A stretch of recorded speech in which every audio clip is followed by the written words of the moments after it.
Hi there. Hi. Hey, welcome to another Wheeling at Campground review. We're here at John Pennekamp State Park, and that's in the Florida Keys, if you don't know. And the Florida Keys are this long chain of coral Cay islands, archipelago. Basically a bunch of little islands, keys, about 113 miles long. Starts down in Key West. There's one highway, Highway 1. And mile marker 1 starts all the way down in Key West. So I guess mile marker 0 starts all the way down in Key West, and it goes all the way up to the northern part of Key Largo, mile marker 113. We are at John Pennekamp, which is mile marker 102. And there are 4 total state parks in the area. This is one of them.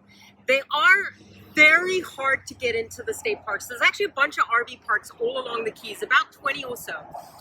But the state parks are the cheapest by far, and by cheap I mean below $40. Right. But they're still not cheap by any means. And they are hard to get into. Reservations open 11 months in advance, and they pretty much book out like 10 seconds after reservations open every day at 8 a.m. Very hard to get in. So you got to be persistent to get in here. We were lucky enough to get a site, and this is really worth it if you can get in here.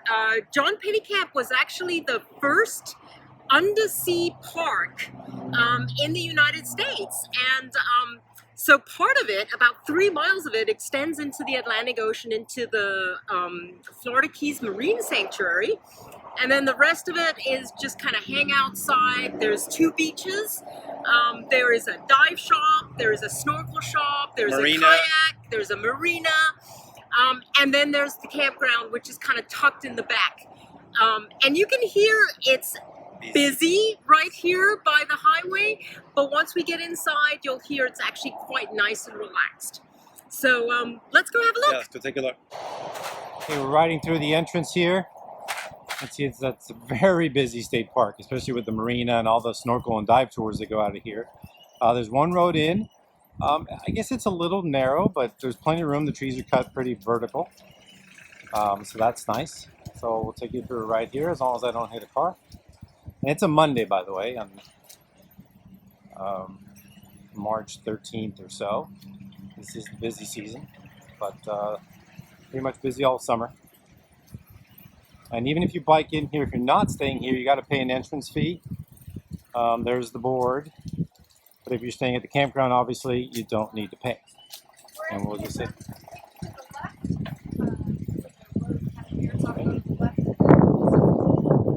Stop there, they tell you where to go. There's a little pull out here if you need to.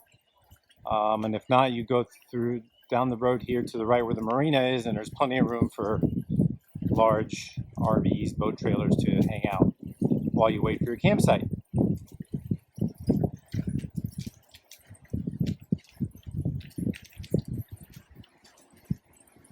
Bumpy, that's the tourist tree.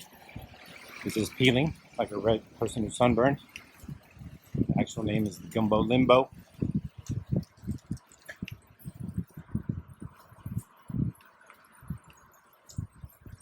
It's about, I guess, half a mile down the road into the campground.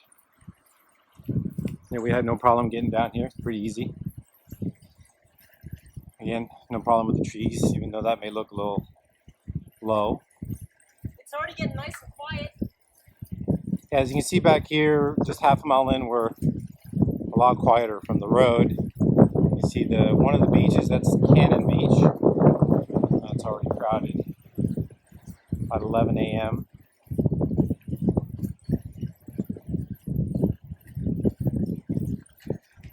Here's the parking lot near Cannon Beach. The old kind of overflow from Cannon Beach.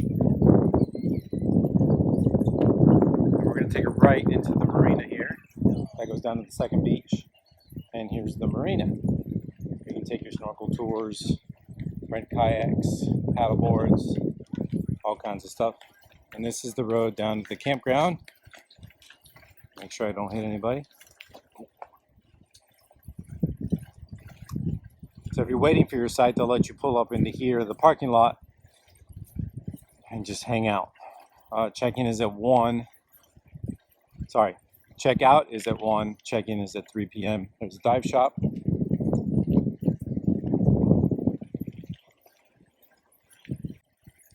I would say if you're a big rig, the only thing to look out for a little bit is this turn into the campground. This one's fine here. All the turns are fine except there's a gate to get in here, so you really got to swing out if you want to actually press the code without getting out of your RV. Not a big deal. Nina got out of the RV. And so let's have a look at the campground map before we go into the actual campground. So this is the map of the whole park.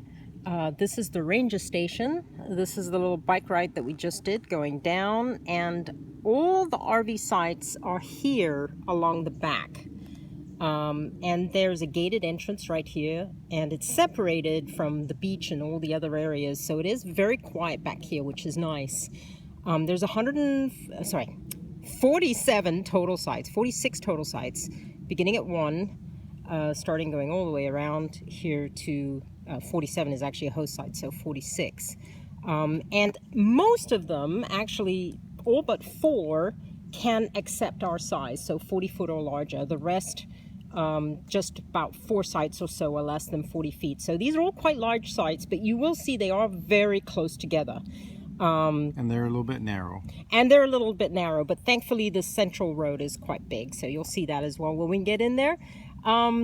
Not really much else here. There's 2 restrooms, there's a dump station which we'll show you, and yeah, that's pretty much the overview. Not a lot of campsites here, so And one thing though, all the sites are full hookups. yeah, that is Water, true. electric, and sewer. Yeah, which is really nice. So you will get full hookups here, and the sites do cost $36 a night. If you're a Florida resident and you're a senior resident, you can get half off, but otherwise they are $36 a night, which is a deal in the Keys. It is a deal.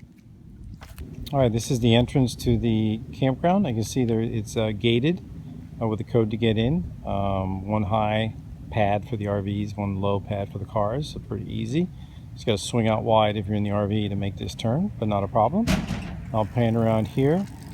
As you come out, there is a dump station. Like I said, all the sites are full hookups, including sewer, so you're probably not going to need the dump station, but if you did when you came in or something, or as you're waiting, you could do that, and it goes back out that way. So really wide, the road is wide, really easy to get into, no problem whatsoever. So now let's go in and we'll take a look at the sites. All right, so we're standing at our site here. We're at site number 8.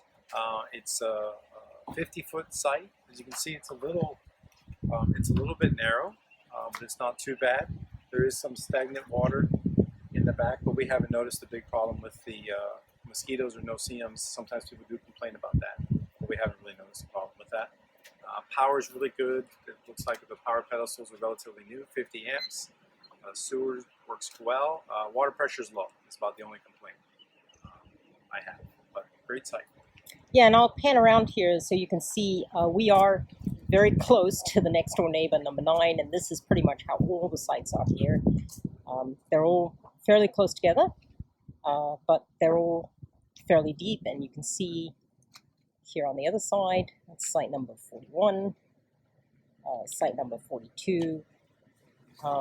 That's the entrance of the park over there. This central road here is really large, so there's no problem backing into the sites, even though they are pretty much perpendicular to the road.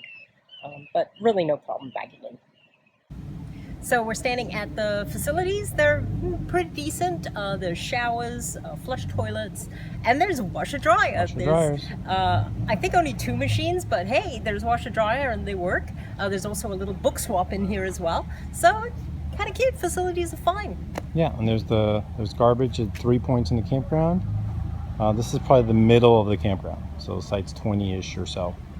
Okay, we're gonna do a quick bike through of the campground since it's not very big, only the 46 sites, just so you can see generally what the sites look like. This is site 15 on the right here. These are the disabled access sites. There are 2 of them, I believe. And this is just looking towards the back of the campground. That's all very tight, but it's all very quiet. There are a few sites here that are first come, first served that are not on the reservation system. I think maybe between 2 to 4 sites. So there is a possibility to get in here without reservations. you kind of have to turn up and then wait until 1 o'clock, which is the checkout time, see if you get a site. We've never personally done it ourselves, but we have heard that it's possible. But otherwise, reservations are really a must, and they are tough to get.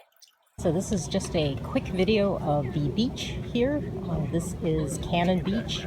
There's actually a little snorkel area kind of 100 feet off here that you can go see an old Spanish galleon. It is always full here, and they do not allow dogs.